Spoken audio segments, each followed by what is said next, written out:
Good morning, everybody. We have a very special job today. Today, we got our very first custom harvest job with our 50-year-old harvest equipment. So today, we are going to be harvesting like it's the 1970s. This is not just a normal custom harvest job. This one is actually very meaningful to us because we have been commissioned by our 93-year-old neighbor who recently was diagnosed with some health issues to harvest his crop.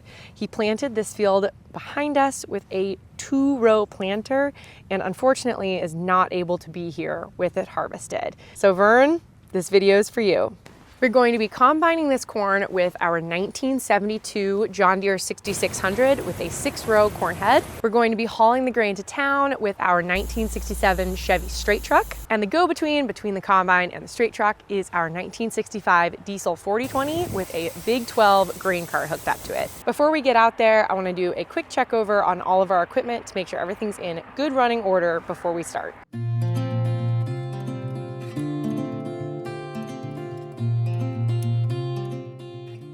Farming in of itself is a very rewarding job, but there is something especially fulfilling about being able to put my equipment to work, not only for ourselves, but for our neighbors.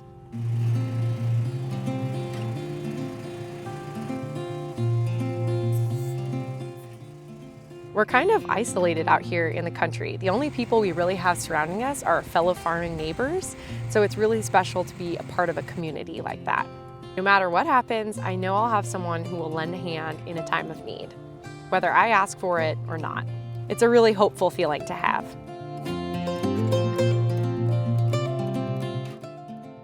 Grant's going to start off in the combine by picking the end rows.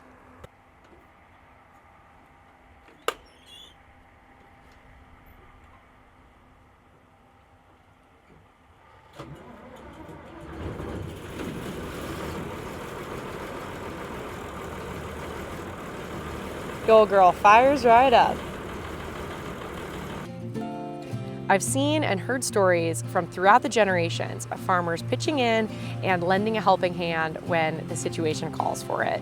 So it feels really cool to be a part of one of those stories today.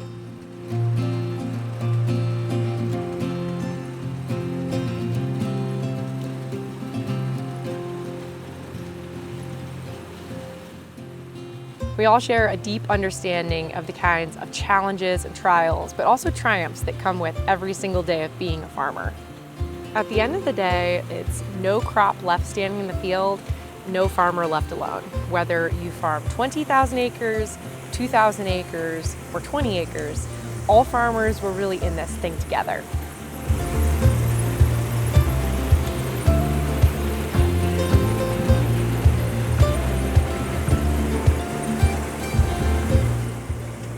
Even if you eventually leave the farm, being a farmer is still very much at the core of who you are.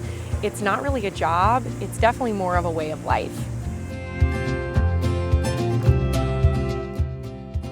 Even with all of the changing technology and equipment, the very core of being a farmer has always stayed the same and will stay the same. I don't know what's going to happen in the future, I can't even imagine, but one thing that I do know, I am very proud to be a farmer.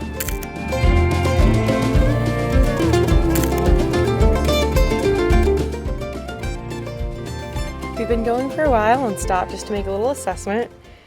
This seems to be the coolant overflow. We filled it all the way up, so I'm not worried about that. But we do seem to have a small issue. The slip clutches kept going off because of this. Just a small weed issue here. So this is true farming in the 70s. Their chemical programs weren't that good, so they had a lot of weeds. And so he had his little cultivator over there, but I think towards the end of the season he wasn't able to cultivate, so we have some weed issues. But we're getting through it.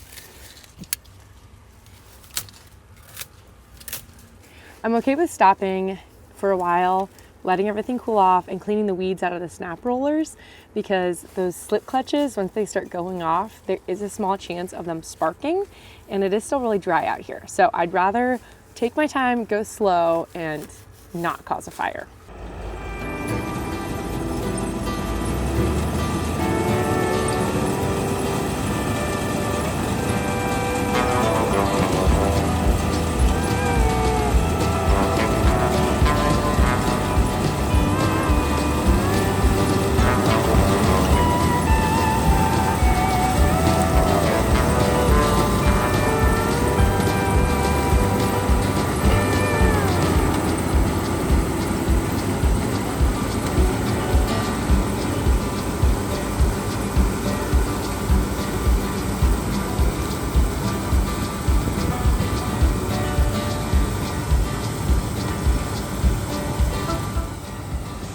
we'll get this whole field picked 6 rows at a time. Let's check out an ear of corn, shall we? Looks pretty good. It's a nice looking ear of corn right there. Combine looks like it's doing a good job shucking the ears. That's what we want to see. No kernels left on it. The cob's not broken. We have been harvesting all fall with a relatively new combine and a 16-row corn head. While that's a very efficient way, it's also pretty expensive. And there's something really cool about just kind of turning back the clock for a while and harvesting with equipment that would have been top of the line in the 1970s and really seeing how my grandpa farmed. It really makes you appreciate the modern technologies and what we're using right now, but also really appreciate everything that my grandpa did to keep the farm running.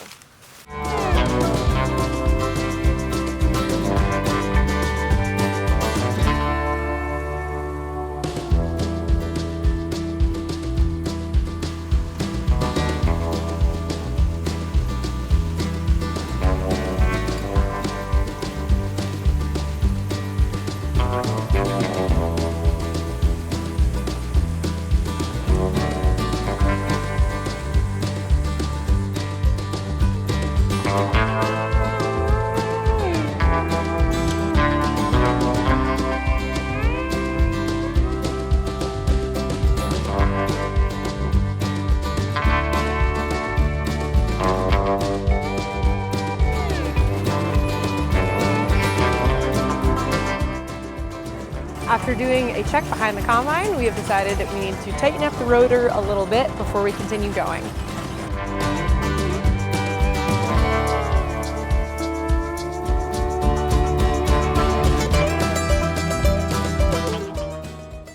We seem to be experiencing, oh my goodness, that's not good. There's a lot of stuff leaking out. I'm not exactly sure what that is.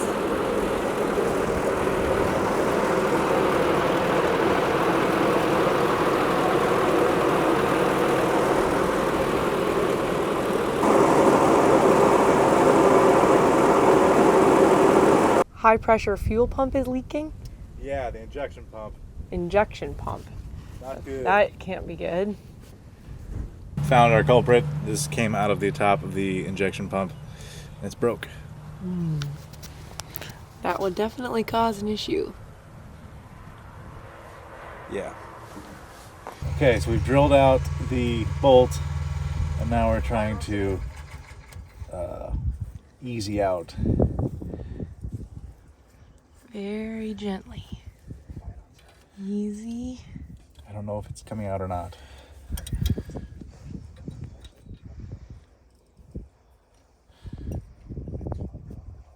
Definitely a decent sized leak there. Pretty important we get this fixed before we go any further. Don't want to catch the field on fire. Definitely don't want anything catching on fire. We're wasting more diesel. I'd love to know how many gallons we've lost.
There's something really, really special about being part of the original occupation and carrying on a legacy that has come from me 5 generations before me, but that ultimately leads back to the very beginning of time.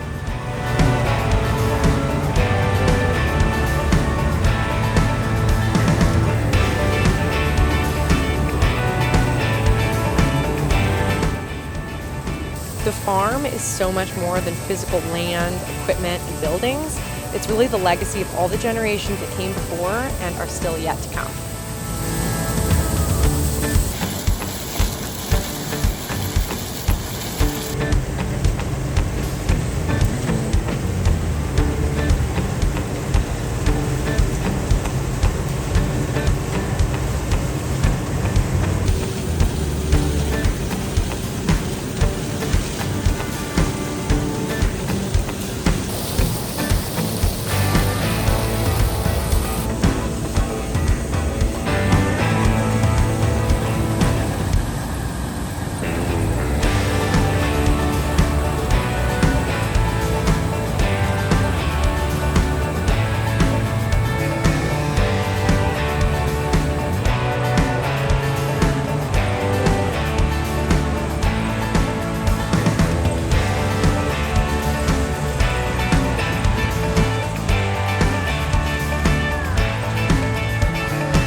Vern got married in 1955 and moved to this piece of property in 1975.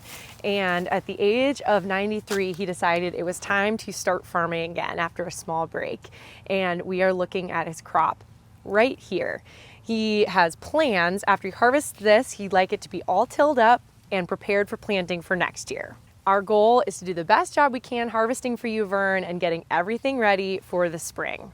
You might not want it, but if you do want help planting this spring, we are more than willing to come out. We started running the corn head just a little bit higher up, and that seems to have solved our problem with the weeds getting caught in the snap rollers, but we're still getting all of the corn. Vern's grandson, Josh, is actually here to help, and he is running the grain cart right now. All right, Laura, it's your turn. I think I'm ready.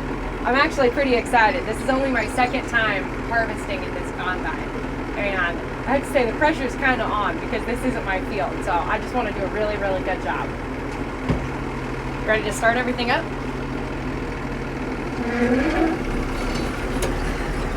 Just one lever starts all the insides and the corn head. Throttle up.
coming to a little draw. She's gonna have to manually lift the head. There she goes, she got it.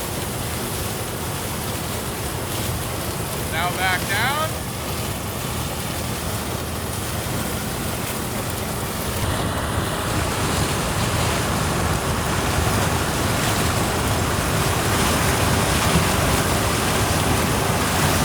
Let's watch this plant go right through.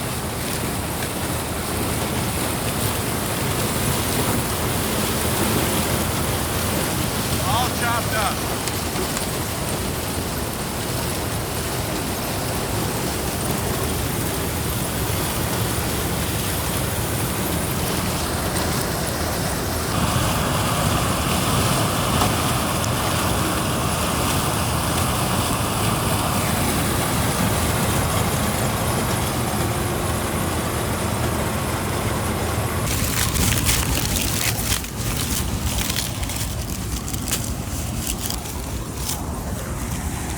That's a pretty good looking ear of corn, but we missed it.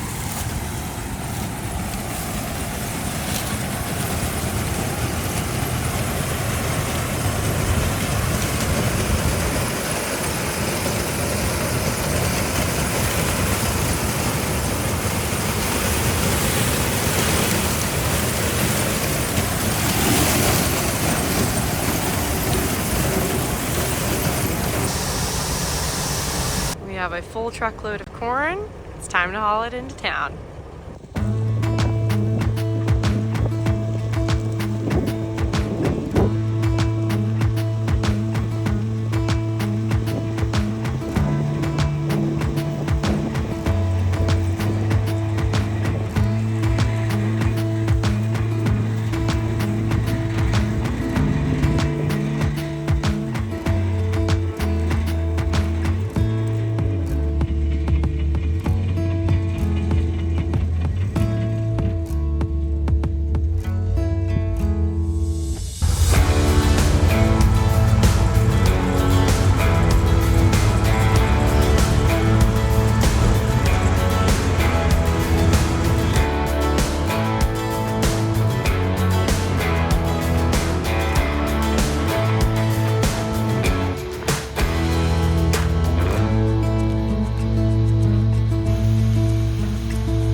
A nice little road to get down to the other side of the field. That combine is definitely putting in the work. The sun is starting to go down and we have this much of the field left. It is the most perfect fall evening. The birds are chirping. The leaves are starting to change colors on the trees. And I just know it's going to be a good sunset tonight.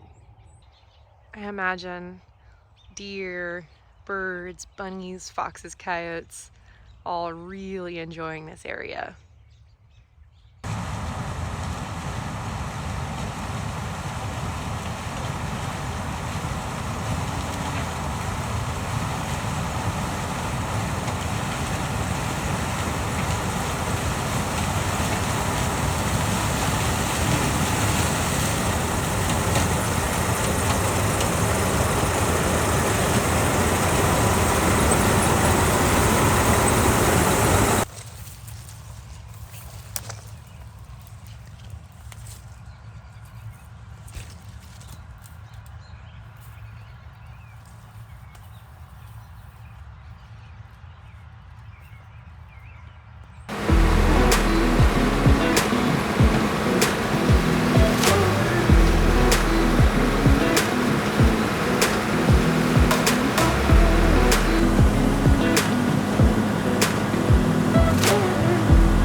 What was that?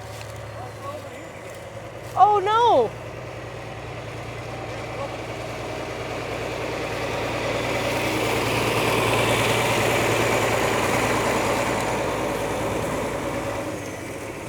We are so close to being done. Do you really think we overheated it? That can't be good. What happened? I think Looking at me. I mean, she's really full. we lost a fan belt, huh? Yeah. Well, I suppose that would probably do it then, huh? Starting to overheat. She's warm. Hot up there. Yep. Toasty. The buzzer started beeping at me. Too hot. Well, we didn't lose it. It's right here. What? Yeah. Look at that thing. Ooh, That thing's roached. it's like a shoelace. She done.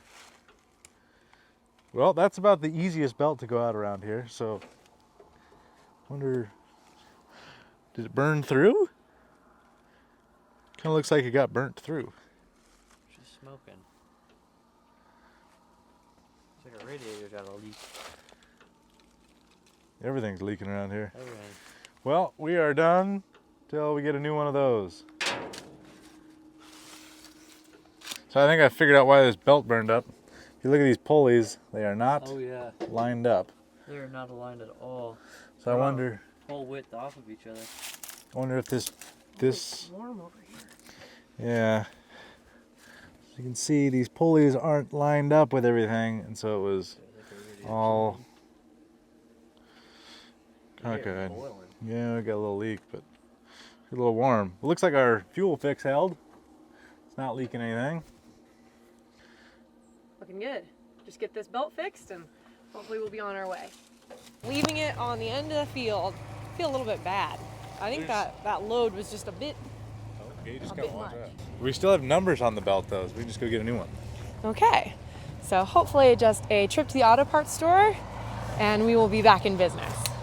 At least it's a nice evening. It's very nice.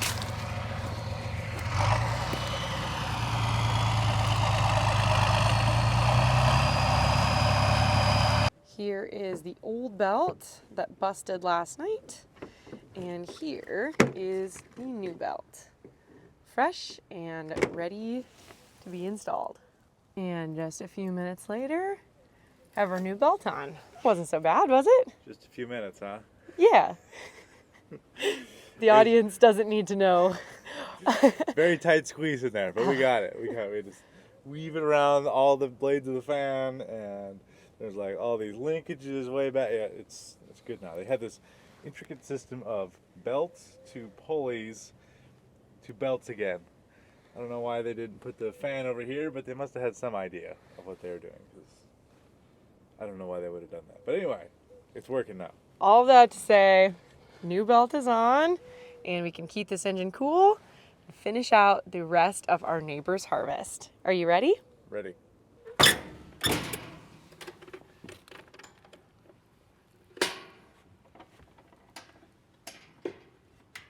Boy, I'm sure glad this engine is so easy to get to because we've had to work on this quite a bit. All right, back to harvest.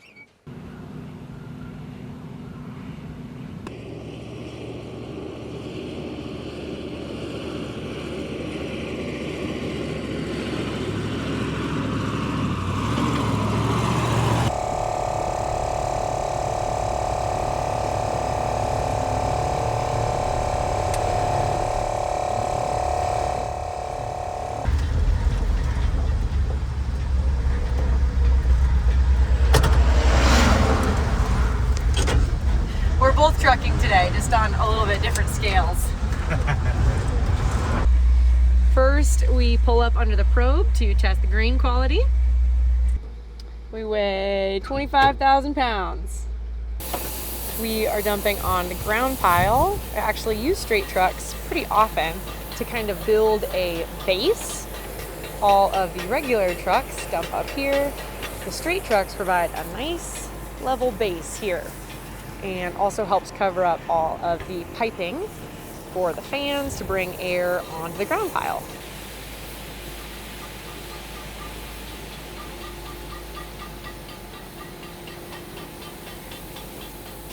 Corn can also be stored in buildings, and this is what the inside of one of those looks like. I know this might look a little bit weird, but this used to be a super common way to store grain and is still in use in a lot of different places. Most of the grain comes in from the ceiling with a big jog on the ground and an auger.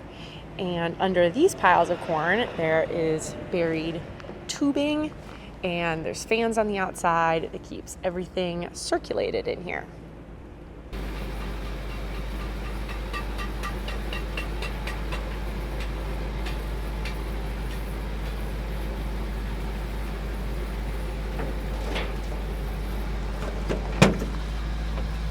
And back onto the scale to weigh out and get our ticket. Got our ticket, and we can give it to Vern. What was the moisture? 12. Pretty dry. I'm glad we got it out of the field when we did. Could have blown over. I hope you guys felt like you were out in the field with us today. It was a very, very special day to be a part of. Vern, thank you so much for letting us do this for you. We will get it all ready for planting next spring. Thank you so much for watching today's video and watching us farm like it's 1970. From all of us here on the farm, we'll see you in the next one. Bye.